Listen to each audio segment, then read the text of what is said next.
I mean, you went and you studied psychology, and then where did you go from there?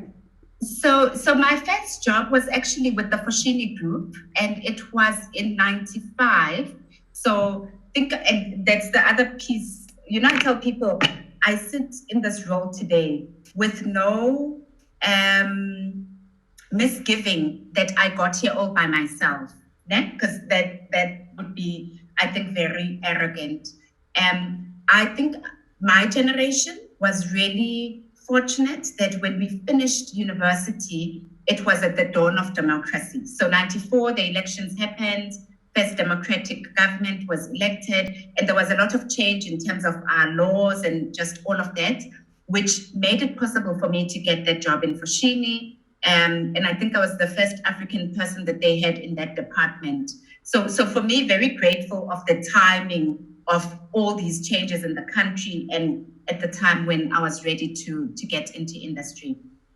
And Foschini for me was like literally opening the door. I remember my boss at the time was Kada Base. She's still with Foschini in Cape Town. And she said to me, you are bright-eyed, bushy-tailed. And I didn't understand what all of that meant at the time.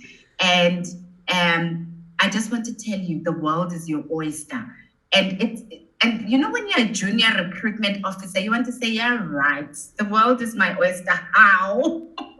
When I can't even afford to buy a car for myself, I was using taxis to get to work. And they supported me. They taught me just how to get around in a corporate environment.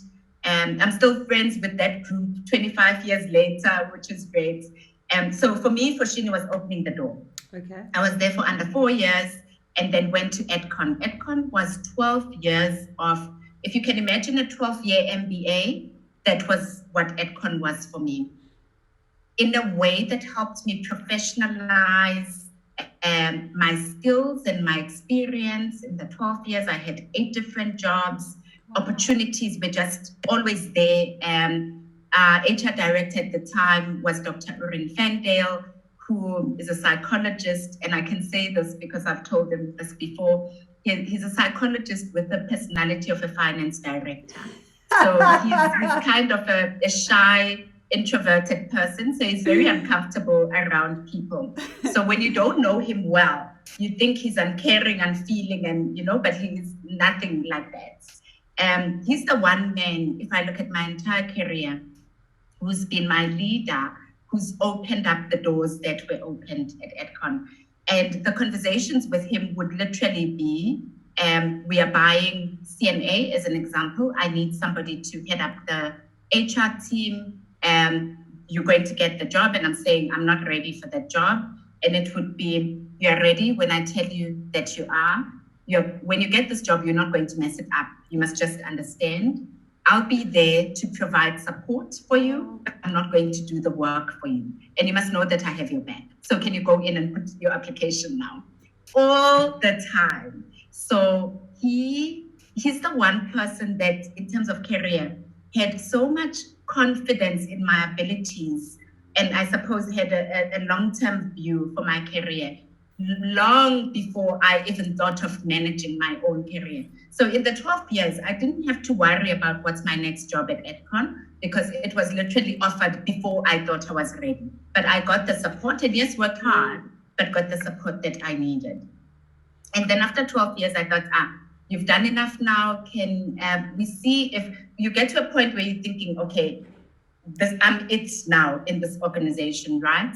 And part of what I wanted to check was, will this apply in other industries and in organizations that don't know you? It's easy to be it in an organization where you grew up, because that's effectively where Edcon was. So I went to Discovery, and for me, Discovery was financial services, different sector, absolutely great brand to have as part of your CV. And I knew I was going to learn a lot as well as contribute a lot. Loved the culture, loved my experience, loved the person I reported to, Dr. Penny Kabi. So what I loved with Penny is she was a medical doctor, knew nothing about HR, and she was the first person to say, I'm not an HR person, I'm no expert, that's why I've employed you and the team that's here.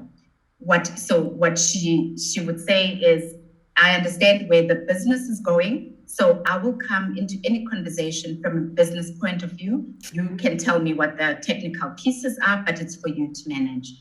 In Penny, so the contribution she's made, and she's become a good friend now, is for the first time I saw a female senior leader who was leading in a way that was not manly, that was not almost fitting a stereotype of what success looks like for a female when you are on Exco.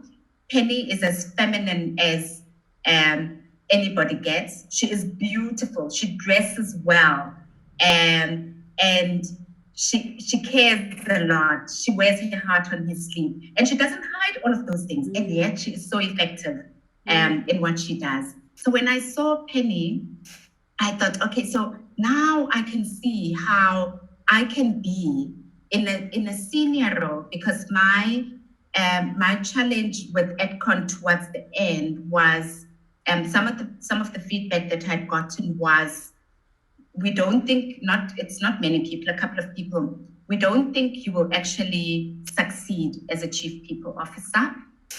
You are good at what you do. You work well, you lead teams well, but you care too much and you wear your heart on your sleeve. You're not tough enough. So that's the feedback I got towards the end. And at some point you think, okay, if it's consistent feedback, maybe I must onboard it. So by the time I'd gone to Discovery, I was clear that I didn't want to be a chief people officer because it meant changing who I am, and I just had no capacity or interest to do that. So when I saw Penny, I just marveled at her, because I'm thinking, that's what I was missing. And then I had an open conversation with her to say, I think I want to be a chief people officer, and that's how I'm going to actively now manage my career. And that's why I didn't stay long at Discovery, because the Old Mutual Insure opportunity came up, and it was the first opportunity where I could manage an end-to-end function on my own and learn what I needed to learn. Great experience over a 5-year period that felt like an MBA on its own, but learned what I needed to learn. And when I left and I went on a sabbatical late last year, Masmat came along. So it feels, when I look at my career, all the opportunities were there, but they were all there to just make me more ready for this Masmat job and other opportunities that are coming into the future. And I was saying to Mitch the other day, this is a big job. No? It's bigger than what I thought it was before I started. It usually works like that. You think, yeah, I can do it. And then you come in and you're thinking, oh my goodness, I didn't realize how big it was. It's a big job.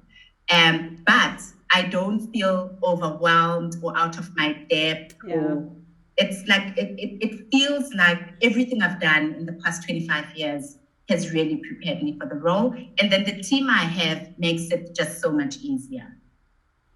And what an amazing thing to constantly be stretched, but so that you always challenged and working towards something, but never be overwhelmed. No, absolutely. And that's amazing. I mean, you speak so highly. It sounds like you've had so many mentors and so many people that you've had such great relationships with.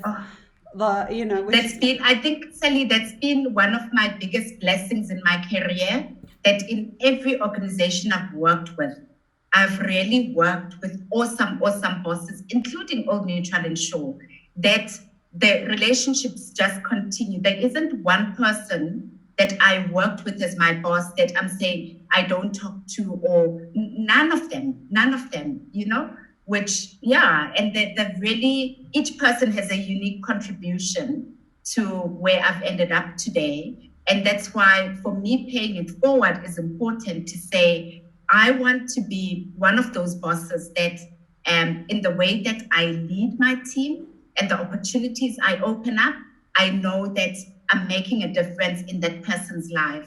When I speak to Oren, and he's extremely humble, and and when I say to him, you are one person who has almost changed the course, not of just my career, but of the the lives of my children and their children. You know, the stuff becomes generational very quickly. Yeah. And then he says, huh?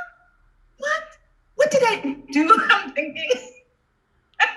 So he doesn't even see it today. It's like, it doesn't matter. I know the intention was obviously not that, but I know just the impact he's had in my career. So that's why I'm just so fond of him. And the fact that he doesn't claim any credit for it is even more amazing. Because he says, no, you're here because you deserve it. You know, you've earned it. You've worked hard. And I'm saying, yeah, but, you know, the sponsorship has also been important.